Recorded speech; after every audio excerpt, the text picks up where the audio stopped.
Coach. Morning. Had an opportunity over the weekend to defend home field, able to sneak out a double overtime victory over Jacksonville State. Final thoughts on that game, and now turning your attention to St. Francis. Yeah, I want to thank everybody for coming out, on Saturday evening. First game on Crosby Field here in the factory, and the Phil Incarnati Athletic Center was named, and then the Mike and Linda Morris press box. So having all those people back was a big deal, and so good seeing Eagle Nation, the student body, come out and support their team and their school. So it was a very, very, very exciting game. Jacksonville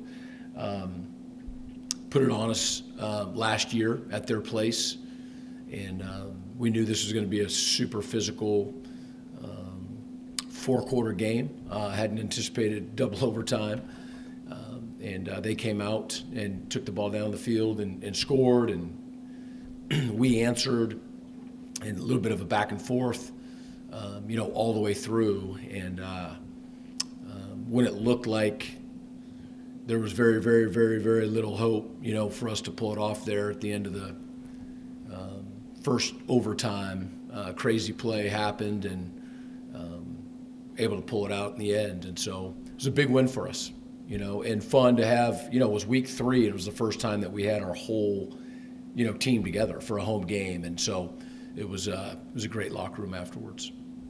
Rob, would you like to open us up?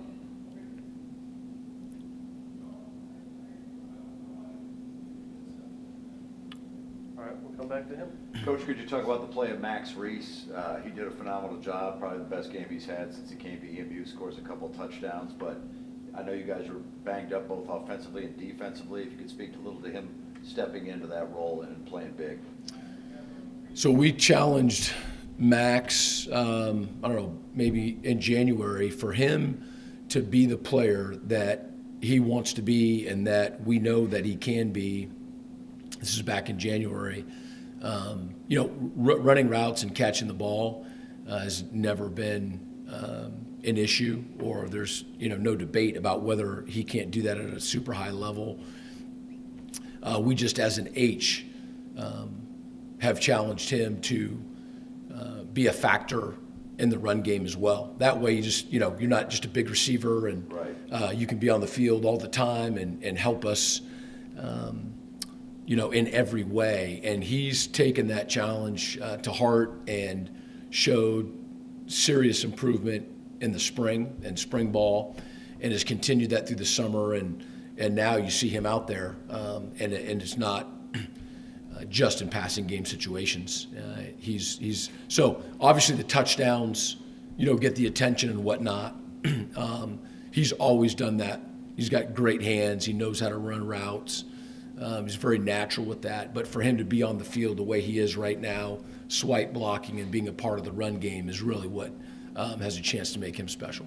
Can you talk about the double pass play, and if Terry Lockett's going to be banging on your door wanting to throw the ball a little bit more now that he's 1-for-1 with a touchdown? Yeah, no, he's 100%. Pretty good protection by those guys in front of him, and Coach Pike and the offensive staff had that dialed up, throughout the week, and got some good reps at it throughout the week, and the guys executed it well. 2 other trick plays. He tried to steal a drive from them in the onside kick. It looked like it was executed to perfection, but they called the block, and then the fake punt. Thomas, it feels like we just got a little more on that. Maybe Devereaux makes that catch. Could you talk about those 2 plays and why you thought Sure. you needed to take that risk early in the game to steal a possession? Things that we decided last Monday, going against Jacksonville State. They want to go faster than anybody in the country and get possessions and get the ball as much as they can. And so we wanted to end the first half with the ball, if at all possible. And then we wanted to steal a possession. And, in terms of the special teams, we felt as though we had an opportunity for the middle dribble there on the onside kick, and the guys did execute it to perfection. No question, worked hard on it. It was an awesome kick, and both of our 5s got inside leverage and did exactly what we asked them to do. The kick in some ways was so good, it still went 10 yards, but it took a long time for it to get there. And so the officials, made the right call on that, but our guys did exactly what we asked them to do. I still think that we stole some momentum when I really think about it, because we recovered the ball. They called it our ball. Everybody was obviously super excited about that. Then they decided to review it. They did review it, and they got it back. But, there was just, sort of shots fired, if you will. So didn't regret that at all. And then the punt fake was something that we felt as though was there and worked at all week as well. Could have executed it a little bit better. It was a 5-yard out, not an 8-yard out, and still had a chance to catch it and didn't. But we were going to be aggressive in this game and try to steal a possession. And so that would include, the going forward on 4th and 1 after we had the long punt, had them pinned down, but with a 4th and 1, again, wanted to do everything we could to extend drives and not give the ball back to them. And, so we didn't get it on that one, and it makes it a bad decision on my part. But that was our philosophy going into the game. Final question for me. Could you talk a little bit about the depth of this team and the fortitude? You guys have been hit by the injury bug pretty hard here in the start of the season. You've had to go deep into the roster, and to respond with that type of win in double overtime, what does that say about your program and the depth you have on this roster? Yeah, it's being tested, that's for sure. And, you honestly, your heart goes out to the guys that, get injured, no matter how long it is, because you know how hard they've worked, and obviously they've been out playing, and it's just one of the things about this game that is just brutal. And then when somebody isn't able to go, then it's an opportunity for somebody else, to step in and step up. And you can get excited about, that opportunity, not the reason why, but for those guys. And we've gotten into some depth, for sure. And I think I know this, but I'll say I think in our program, our guys know that everybody matters, and we all have different roles. But the guys know that they and their role matters, and sometimes your role changes, right? And it changes in a way where it's putting you on the field, and the team's depending on you, on a Saturday afternoon or on a Saturday evening. And I really do feel just the way that our guys are wired, that there's just lots of love. There's lots of encouragement. There's lots of support, for each other. And, it's not like guys feel isolated or on their own, or, that they're being stared at like, who the heck is this and how are they going to do? And, proud of how guys have stepped up and stepped in, and, hoping that, the game day injury bug has run its course. Thank you. Yep. Coach, a lot moving on your O-line. 2 new starters, and then once Brock came out of the game, Carson, of course, slid over, then a lot more depth players came into the game. Just what did you see out of your O-line, just fighting through that sort of adversity early on in the game, and then, just your overall takeaways and how they performed the rest of the way? Really pleased with the maturation. And we have guys that are sort of right on that bubble of being ready to play, have escalated to that. And so, we have felt as though we've had a number of guys that are above the line on the offensive line. It was a matter of just the relative inexperience playing at Eastern Michigan coming together, right? There's a difference. And so, I'll tell you this. I mean, I think Josh Anderson has really stepped up and is playing really well, and his ceiling is even much higher than how he's playing right now. Jez, as we talked about, we recruited him as an offensive lineman, went over to the D-line, and he played the vast majority of this last game, on the offensive line, and played well. So, with what was going on with some of our tight ends, we're starting to, have some sets with the 6 offensive linemen, and guys are stepping up and stepping in that way as well. Carson moving back over to center, which was his first and natural position. So yeah, you don't want to be nicked up or anything like that, but we feel good about how guys are getting good experience right now and stepping up and playing. A couple of targeting calls, especially late on Q, and then Tyrell Denier, the Division III transfer. What did you see on those after reviewing, and what's it going to be like having to plan to play without them leading into next week? Well, in the first half.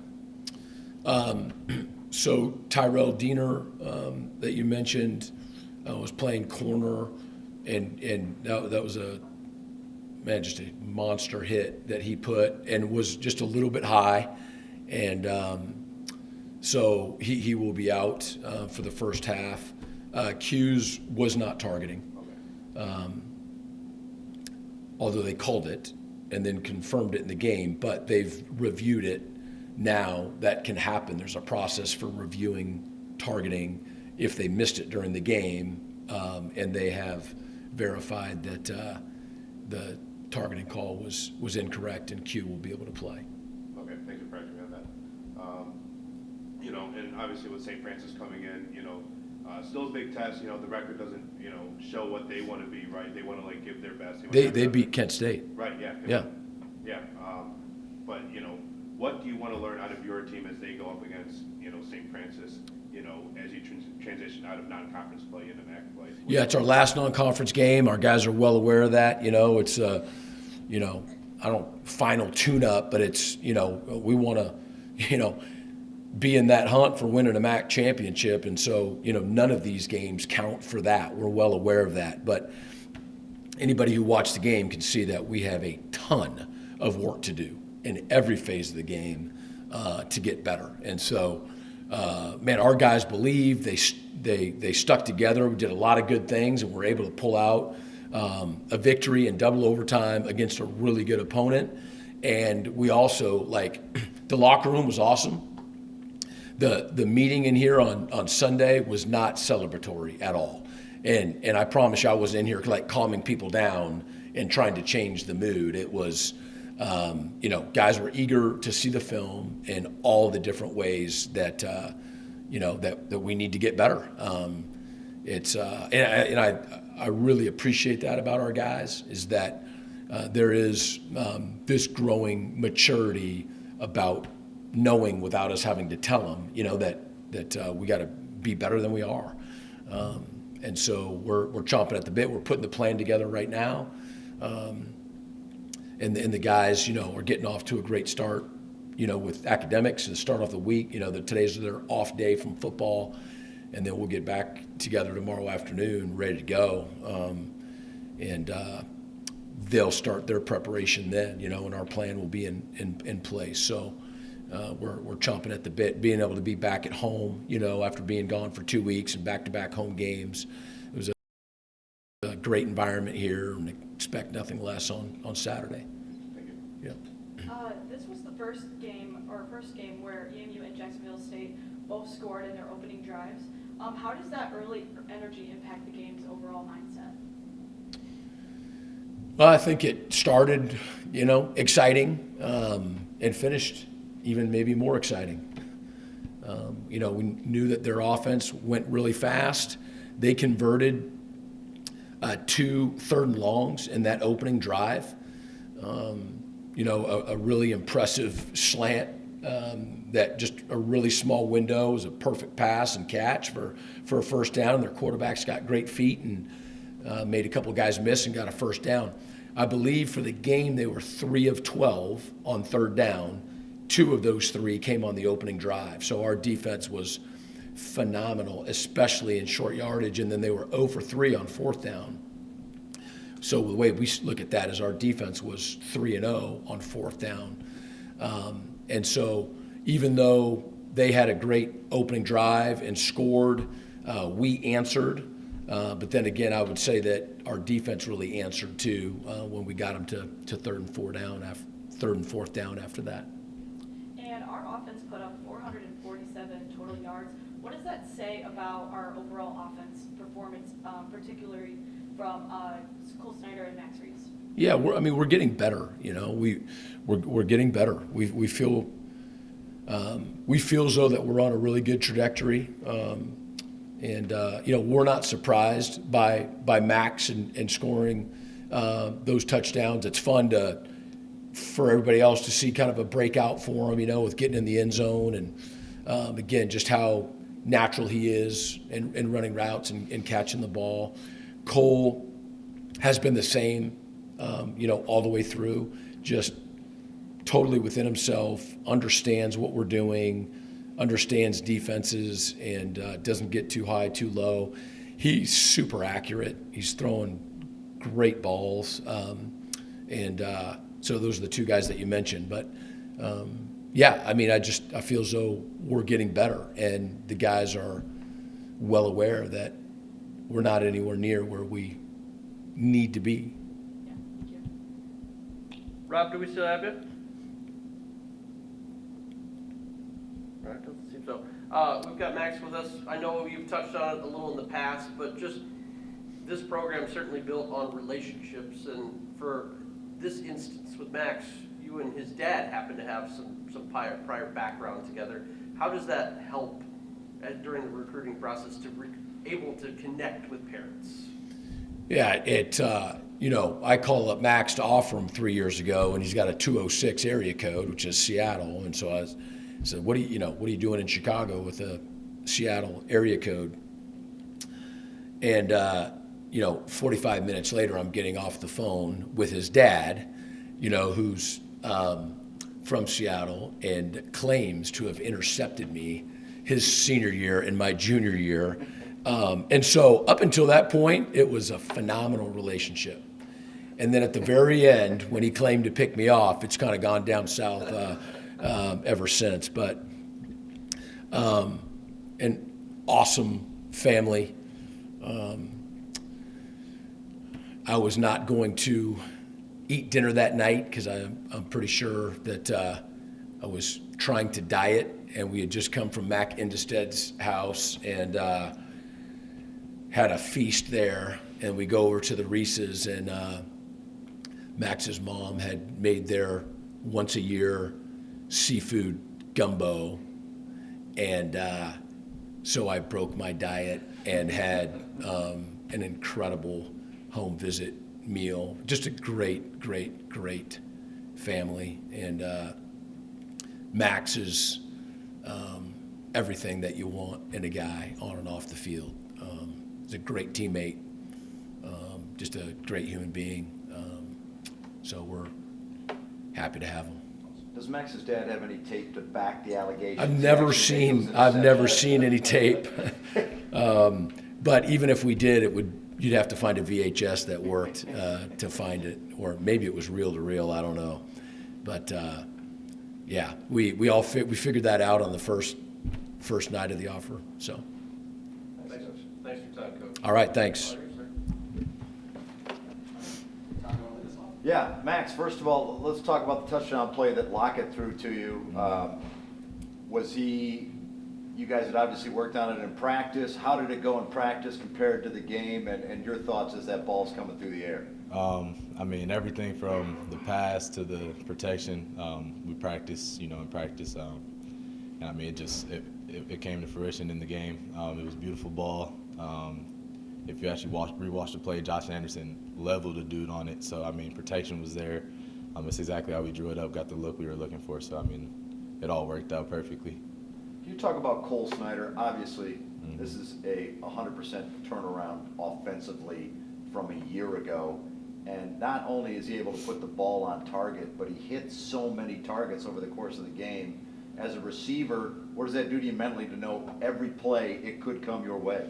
Oh, man. Starting out just Cole as a human and as a ball player, he's first one in, last one out. Like, he's off season, he's texting guys, getting guys together, getting that chemistry. So the chemistry you see on Saturday night, all that has been built throughout the year, throughout winter workouts. Just him. Being a quarterback, that's kind of one of those positions where you gotta lead everyone. You got to be able to rally everyone together. You got to be able to, when things aren't going well, you got to be able to get those guys up and keep going. And that's something that he does well. So that just shows what type of guy he is, and just those things that he does in the off season, all that translates to Saturday night. And then in terms of just just I'm sorry, what was the? What No, we're was the talking about second part of spreading the question? ball around, what that does to you mentally, to know that Oh on any yeah, play. yeah, and then in terms of that, I mean, it's he's very accurate. So all those those throwing sessions, the things that we do during the off season, like it translates to the game. Just being able to run a route, any route, you can scramble out of there. Have a little scramble drill situation. It all comes to show Saturday night. You've had to move around a little bit. Right. If you're tight end, you're outside. Is there a spot you prefer to play, and how difficult has it been moving inside and outside? To be honest, I just like to play ball. So wherever you line me up I'm comfortable. I love tight end, love receiver, obviously. But yeah, I played receiver most of my life growing up. I knew that once I started getting a little bigger, I was like, all right, I might have to be a tight end here at some point. So, I think that was the biggest challenge for me, was being able to come in and get my body right, and then just, the will to want to go and block somebody just as much as you want to go and run routes and score touchdowns. So that was really the biggest thing for me. But, to answer your question, I just like to play ball, so wherever I'm at. Was your family at the game, and did their heads explode when you found the end zone? Not once, but twice. Yeah, they were there. My mom and dad were there. My brother couldn't make it. He had a game late the night before, but yeah, they were very happy to see that. That was cool. Last question for me. It felt like there were a lot of heroes in this game, both offensively and defensively. You guys have been banged up. Mochin makes a big tackle that keeps them from getting a first down. You guys got some breaks with a high snap in overtime. It felt like there were a lot of heroes in this game. What was the mood after the game? And as Coach referred to on Sunday, it seemed like we're back to business. No worries about overlooking a team like St. Francis? No, not at all. In terms of, the energy in the locker room after the game, we were all very hyped. We squeaked one out. It was a long game. I feel like a lot of teams who would have been in our situation would have probably went down, would have quit, would have, not shown that perseverance. We showed it. We fought out, and Jesus made a money kick. You talked about Mochin. Had a hell of a tackle, when we needed it the most. So I think we just had a lot of guys that came out and they showed out when it was time. So I think that's a huge thing. And then in terms of St. Francis, we're all football teams at the end of the day. We never overlook anyone. Anybody can be beaten at any time. They're looking to come in here, walk in our house, and show us something, but we got to defend home turf. Max, earlier Coach was saying that over the winter that they challenged you to be the best possible you that you could be this season. Right. How did you take those conversations, and how have you kind of challenged yourself so far this year? Yeah. Just those type of conversations, they're never easy conversations. Those end of the year meetings. You kind of have to put your pride aside and listen and hear what the people who you need to trust you to be able to play, hear what they want to see from you. So I did that, put my pride aside, kind of just listen to the coaching and the feedback, and I took it to heart. Like I wasn't necessarily the most happy. It's never great to hear like you need to improve this, like this isn't good, those type of things. I took it to heart. Kind of gave me a little extra fire.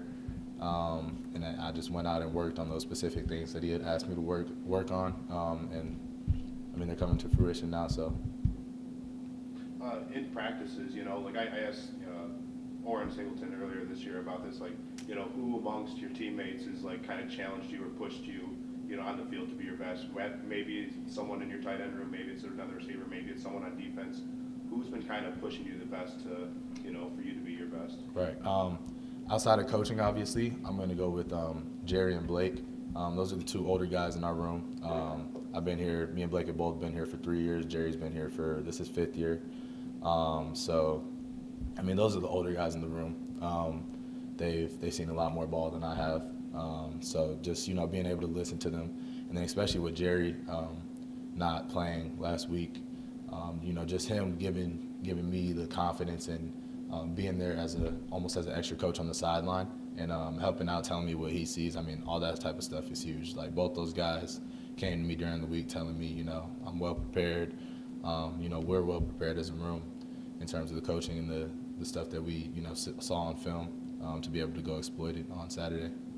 What's been more important to like hear from them? Is it like, you know, advice on like what to do physically, like hand placement, foot placement, stuff like that, or is it like the mental approach? Because it seems like that's like your biggest hurdle so far. Like, what's been like the biggest piece of advice that they've kind of given you? I'd say the biggest piece of advice, you know, the hand placement and all those things are always good, but I feel like as an athlete, a lot of things that's overlooked is like the mental. Mental is very important as a college athlete. Like you have to be able to, you know, believe, or you have to be able to know that you can do something mentally before you can go do it on the field.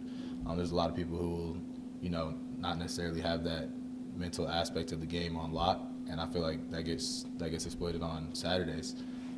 So just, you know, having that mental and that extra confidence from your teammates, you know, whenever someone else sees something in yourself, that's always a plus, and it's always a big boost.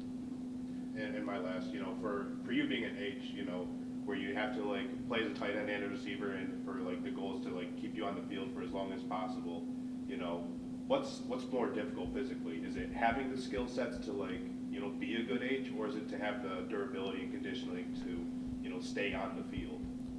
Definitely the durability. You know, just when you're at a position like tight end, I never realized this until I got to the tight end room, how much your weight really matters.